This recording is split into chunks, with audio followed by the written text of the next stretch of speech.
Now we're going to hear from organizations that are applying AI techniques that many of us, if not every single one of us, is familiar with, Pinterest and Facebook. Last fall, Pinterest launched visual search functionality designed to enable viewers of Pinterest to shop with images. Pinterest head of product, Jack Chow, is here with us today, and he's going to share how he came up with that, as well as an update on the visual search capability. Jack. Thanks.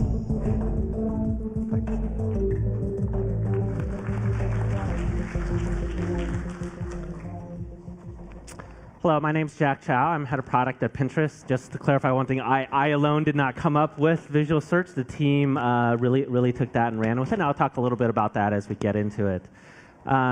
I'm going to talk today about how Pinterest is thinking about technologies like machine learning, deep learning, and how they apply to what we're building for 100 million people on a daily basis. So Pinterest is the world's catalog of ideas. As head of product at Pinterest, I get the distinct pleasure to work with the team to realize the mission for Pinterest by building technology that helps people discover and do the things that they love. In many cases, for us and for the users of Pinterest, this means before they even know that they want it. At the heart of Pinterest are over 100 million pinners and the 75 billion ideas that they've saved on the service. By saving things to boards, people are literally stitching together the catalog as they go, and I'll talk some more about that. At Pinterest, we both help people discover those great ideas and then amplify their taste with technology so that we can bring them the next one that they'd really like. At its heart, Pinterest isn't just about people or technology. It's actually about the intersection of human taste and machine learning.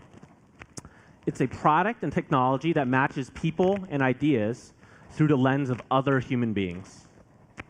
And we believe with this technology, we're unlocking entirely new opportunities for discovery, search, and commerce.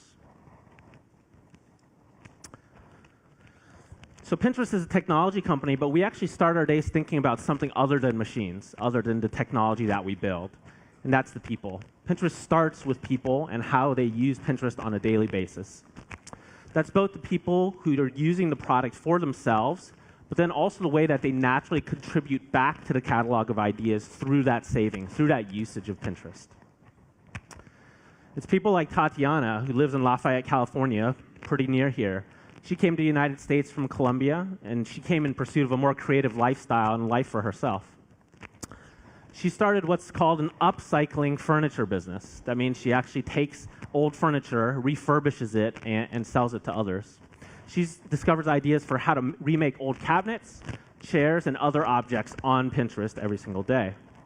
She's using Pinterest as a way to gather inspiration and give her confidence to continue her creativity in her business. Another example is Joseph, who lives in Salt Lake City. Joseph discovered Pinterest in college, and he's actually been using it through his time in the Navy and Fire Service. He started to use it to capture inspiration of what he wanted his future to be like, what he wanted his bachelor pad to look like, the clothes that he wanted to wear. He's really planning his future on Pinterest. He uses it to inspire his own fashion style, but now he actually also uses Pinterest to work with various other men to help them identify and grow into their own personal style using Pinterest. 100 million people every month, more than 100 million people every month, are discovering ideas on Pinterest, just like Tatiana and Joseph. They're saving them, they're collecting them, and they're imagining them in their future lives. Whether that's today, this weekend, years from now, and in a lot of cases, it's just maybe someday. Someday I'd like to have that thing or do that thing. It's all very human and emotional experience. People are getting this value on an individual basis to discover the things that they really love. But there's a really important point embedded in there for Pinterest, and that is human beings, not machines, are the ones that build the catalog. People like Tatiana and Joseph, as they discover and find things that should be a part of their everyday lives, they're literally contributing back to the catalog just in their actual actions. An example, a few weeks ago, I came across this pin of a place that I had never seen before. Obviously, it's a really beautiful image. There's a sunset. There's a scene of a desert, cactus. Really, really striking. And I thought to myself, what is that place? I couldn't place it. I had no idea what it was. You know, it turns out it's a place called Joshua Tree National Park. I don't know if folks have been there before, but I've lived in California my entire life. I'd never heard of this place, never been to this place. It's in Southern California. It is, as it sounds, a national park that people visit all of the time. It was beautiful, but Pinterest made it more than just an image. That information, that knowledge that this is a place that I should be visiting, it turned that pin from a beautiful photo to an actual idea. For me, it was really a seed. It made me think about, like, what are other national parks that I should be thinking about? What are places that I should be visiting? Exploring those national park destinations using Pinterest. Or desert destinations to show my daughter someday. My daughter's 18 months old today, actually. And as every parent in here knows, your mind just starts racing towards the next things that you could be doing with your children and what you could be doing for them in their lives. And that highlights something really important to us at Pinterest, which is that pins are actually purposeful ideas in and of themselves. They're more than just a single image. They're actually a website in a lot of cases. There's actual data involved. It actually represents holistically a single place or a single idea in the world. Those ideas cover more than just places. They cover objects of many different types, like projects that you could be doing at home or this weekend, recipes that you should be cooking in the future or for your next party, articles that are really pertinent that you should be reading right now, styles that you should be contributing to your wardrobe with, and last but not least, products. People come to Pinterest to explore not just what they want to buy today, but what they might want to buy a year or even a decade from now. Marketers refer to this moment of discovery with products as upper funnel intent. I think normal people refer to it as shopping. When I and 100 million other people pin ideas like Joshua Tree, we're deliberately hand-stitching those ideas together at a scale that hasn't been seen before. We're not thinking about it like that. We're just going through and finding things for ourselves, discovering things that should be a part of our lives. But in the process of actually saving those things to boards, we're literally stitching together the catalog of ideas. Those pins and those boards are laden with our own tastes, our own biases, and our own loves. By pinning Joshua Tree to a board, I'm not only collecting it for myself, I'm actually also connecting Joshua Tree with all of the other ideas that exist on that board. And people, every single one of those 75 billion ideas is pinned and saved to a board that is annotated by a human being. Human beings are literally tying the ideas in the catalog together on an everyday basis. So suddenly, Joshua Tree is now being connected to other places through a simple lens of beautiful places that Jack might want to visit someday. It gives those places personal depth, it gives them personal taste, and it gives it personal meaning that only I can apply to it as a human being. It connects Joshua Tree in my mind and in the catalog to another place I discovered on Pinterest, Horseshoe Bend. Horseshoe Bend is a beautiful place, as you can see from this pin in Arizona, in the Grand Canyon. It also happens to be really near California. So California and Arizona, suddenly this idea, these two ideas are turning into a single idea stitched together that are put on a board by me. Maybe these two ideas should be the formation of a plan to take a road trip. Maybe they should be a board called Road Trip 2016. I've now applied my personal meaning to that and added that personal data to the catalog of ideas. Each board name is a relationship between that idea, the human being, and the other ideas that make up that board. And on Pinterest, almost 20,000 people have saved and cataloged that single pin about Joshua Tree National Park. They've saved it to diverse boards like painting ideas, national parks, the Southwest, art inspiration, and things I can't read in many different languages. People are the ones stitching together that catalog of ideas.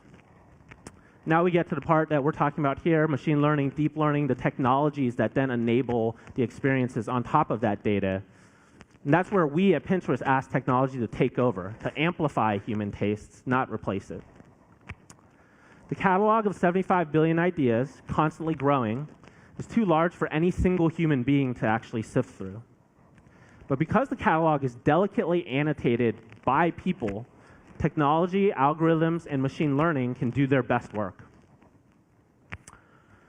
Because that catalog carries the annotations, tastes, and relationships of over 100 million people on a monthly basis, small groups at Pinterest can build amazing discovery technology that would usually require much larger teams. I'll go through four examples today, starting with our home feed, which is the canonical example of how you use Pinterest browsing serendipitously through an entire grid of pins.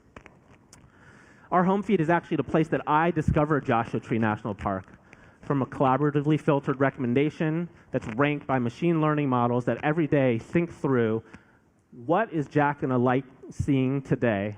What in the entire catalog of ideas should I be pushing to him and sending to him?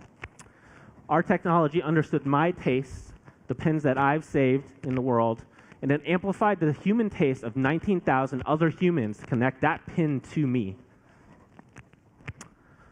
Last year at Pinterest, we served more than 1.5 trillion recommendations to Pinterest users.